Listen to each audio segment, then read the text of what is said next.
What do you fundamentally believe about 9/11, what happened that day? I believe that there is a complete lack of accountability and transparency on the official bodies that were tasked to investigate the events. I think that the 9/11 Commission, a lot of family members and a lot of survivors were looking to the 9/11 Commission for closure. They went into those hearings expecting answers, as you just heard Bob McIlvaine say up there. He wanted answers from the Commission. He went in there expecting things to finally make sense, and they didn't.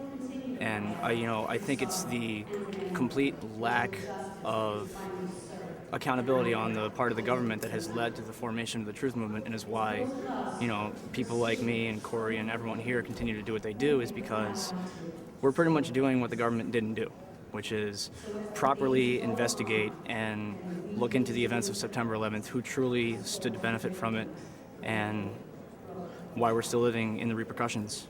Do you believe the U.S. government murdered American citizens on 9/11? I think that's a loaded question because, the U.S. government involves the post office.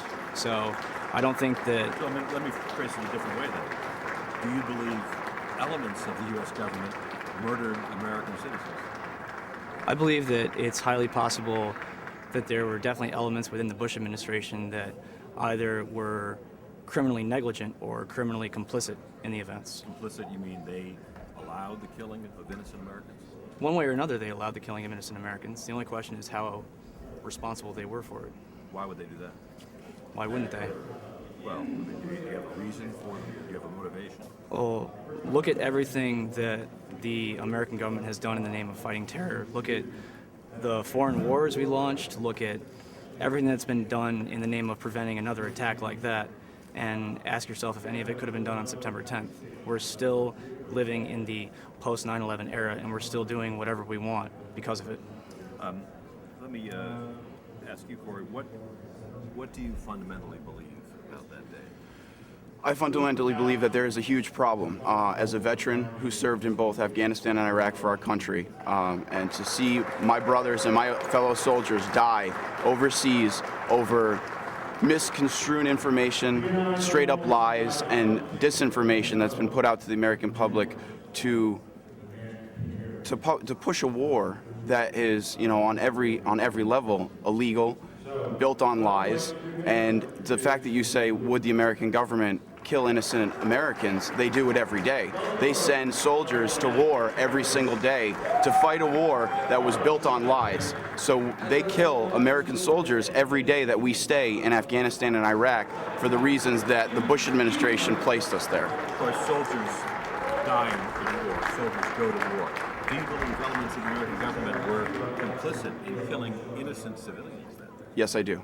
And what gives you reasons for that? The history behind it, there's so many instances of our government, experimenting on civilians, using civilians for whatever their means are. I mean, throughout history, not only Americans' history, but throughout other countries' history, there has been instance after instance of governments using and killing their own civilians. So let me get this straight. You think elements of the U.S. government were complicit in slaughtering innocent... Are you trying to get sound bites out of us, or are you trying to talk to us? I'm asking you a question. Oh, I'm sorry. Go ahead. Ask me again. Do you believe the American government, elements of it, were complicit in slaughtering innocent civilians on 9/11? I do. I believe because of the things that they missed, the warnings that they had, the information that they had available to them, what they knew was going to happen, the amount of other foreign governments that told us that the attacks were going to take place and we did nothing to stop it. Yes, that's criminally complicit. The fact that Bush sat in the school for a half hour when he should have been immediately escorted out of that school. The Secret Service's job is to protect the president at all costs. When Andrew Card leaned in and said whatever he said to President Bush, he should have been immediately escorted out of that school to make some kind of decision. He was allowed to sit there for a half hour and do nothing while innocent people died. You tell me whether or not they allowed people to be slaughtered. If what you say is true, that there was some kind of a conspiracy, how many people do you think would have had to have been involved in that conspiracy? You just want us to sit here and speculate. No, We're not going to do it. No, you're asking us to curious. speculate. That's a loaded question that we get all the time, so you can go back and say, go ahead. Let me Let me ask the question. If you're suggesting that... There's no way of knowing. If you're suggesting that the U.S. government was somehow complicit, don't you think a lot of people would have had to have been in on that secret? Not a lot of people, no. And absolutely, war games take place all the time. Soldiers within the military, other private corporations do war games all the time. They are people behind a computer operating things and interjecting blips, removing blips from radar, making things happen so that, that it's a war game. And to them, they think it's just part of an exercise. But it can be easily real life situation. I mean, people pilot Predator drones all the time, and things can be easily, done without someone actually knowing that they're actually taking place in it. And if so many people were involved, wouldn't somebody come out and say something, right? That's your next question. I mean, we can give you the list of how many government officials, FBI agents, CIA agents, former Congresswoman Cynthia McKinney.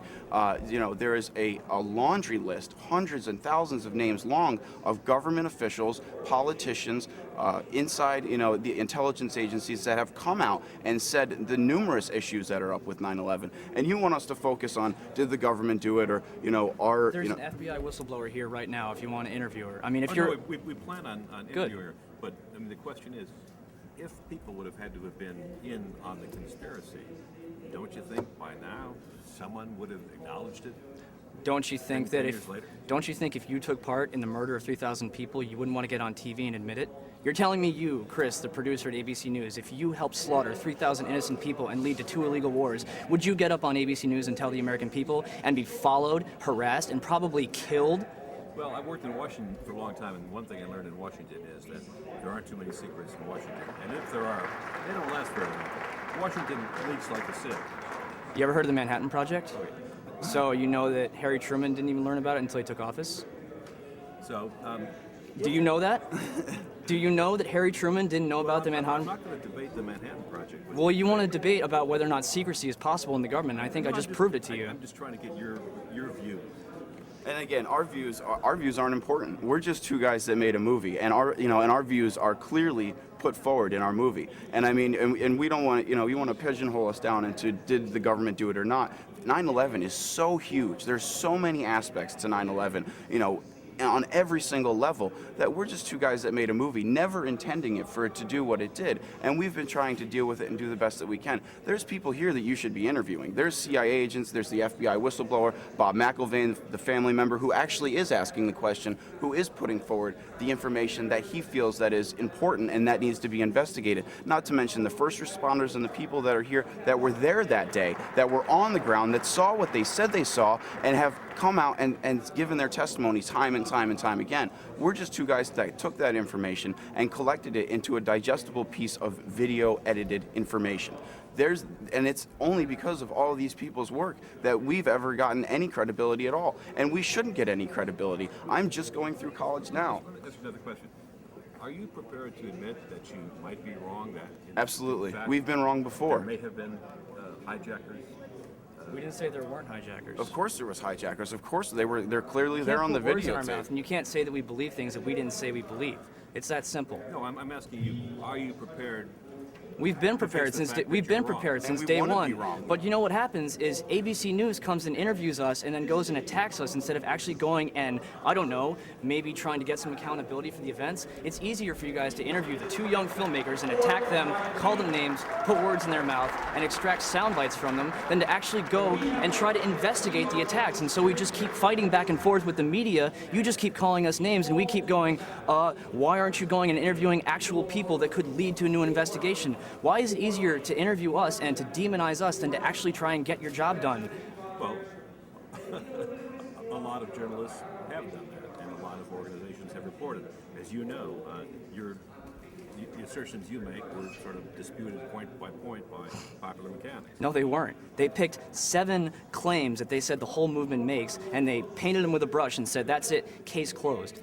They Not. found Stephen Jones, who is a professor at NYU, I'm sure you know who he is, has found nanothermite in the dust from 7 different independent samples. And that proves what? That proves that there was Proves that there were explosives at the explosives World in the Trade building. Center. That's exactly what it proves. So when somebody is ready to explain to us how nanothermite is in the rubble of the World Trade Center, I'd love to hear it. And again, you say, I don't like doing this. I'm a veteran of this country. I've served and I've watched my brothers die for this. I don't want to know that the United States government had anything to do with 9/11. I don't want to believe that. But But you do. But yes, of course I do, because the evidence points to that direction. The evidence points that they had their hands in on the hijackers.